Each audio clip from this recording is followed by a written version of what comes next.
Lahat tayo, lalo na mga nagnenegosyo, ay gusto nating manatili yung ating mga masisipag at mabubuting tauhan sa atin.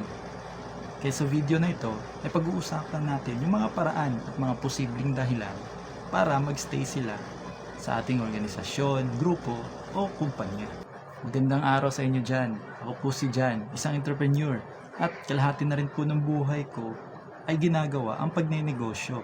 Ang dami na rin pong ups and downs. Mas marami pa nga yung downs.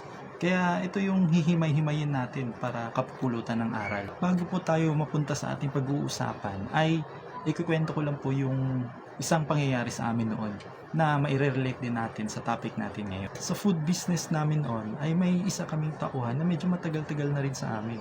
Isa nga siya sa mga naunang tauhan namin. Isang araw ay biglang nagpaalam ito na aalis na. Kaya kami nabigla at di namin alam yung gagawin sa sitwasyong ito. Naging totoo naman din siya na may nakita siyang malilipatang trabaho at medyo maganda din naman yung opportunity na nakita niya doon. At actually, maganda yung offer sa kanya doon kaysa sa binibigay namin sa kanya dito. Kaya wala kaming sa gusto man namin or hindi ay hinayaan namin siyang umalis at lumipat. At pagkalipas ng mga ilang buwan ay nakipag-usap ulit ito sa amin at nakisuyong pwede bang bumalik. Sa totoo lang, sa panahong yun ay wala pa po kaming nakuhang maipalit sa kanya. Kami po muna ang gumawa ng mga task or gawain niya kasi medyo maselan at saka mabigat na gawain. Kaya pumayag na rin po kaming kunin siya ulit. Wala din naman kaming problema sa kanya dahil mabuti naman at maayos siyang empleyado.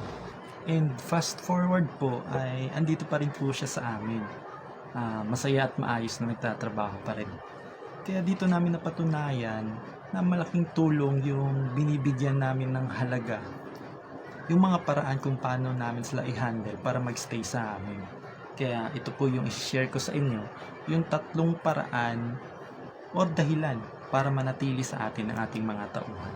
Unang paraan para manatili sa atin ang ating mga tauhan ay ang pasahod o sweldo.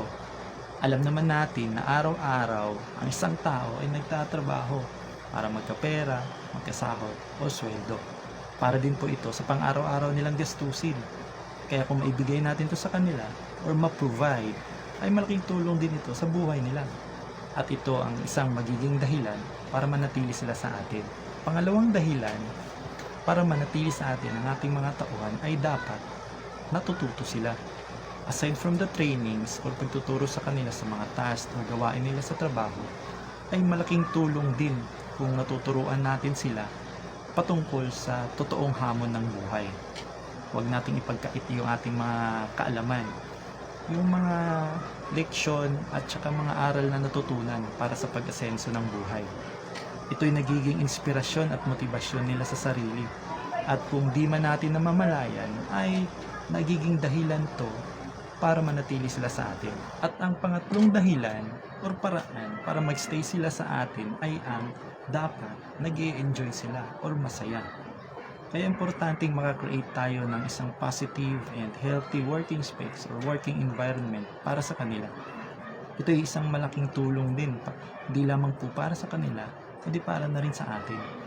Pero kapag ang isang tao ay hindi na nag-e-enjoy at hindi na masaya sa ginagawa niya, ito'y nagiging dahilan para umalis, maghanap ng iba, or lumipat sa iba. Pero kapag ito'y ating nabigay at kanilang naramdaman yung saya, ay magbibigay ito ng gana at excitement na tumuloy-tuloy at magbigay ng interes para magstay sa atin. At kung sakali man na umalis talaga sa di natin maiwasang dahilan, ay posibleng mag-iiwan ito ng positibong marka sa kanya at maaaring ikakamiss niya or ikakapasalamat na naging parte tayo sa buhay niya. Yun at yun po ang 3 paraan or dahilan para manatili sa atin ang ating mga tauhan. Base po sa aming karanasan. Sana po ay makatulong sa inyo dahil nakatulong din po talaga ito sa amin. And honestly po, wala pa po ako ngayong malaking company. Maliit pa po yung grupo ko. Iilan pa lang po kami. Pero, ang posible ko pong maipagmalaki ay pwede nyo po akong maging good company. At kung meron pa po kayong maidagdag, just comment down below. Share your thoughts. And please follow, like, and share also yung pinagkakabalan naming negosyo, ang Dad's Best Food Express. For your parties, bondings, and gatherings, we have party trays and food bundles. Just PM our page or just place your orders. We love to cook the food you love.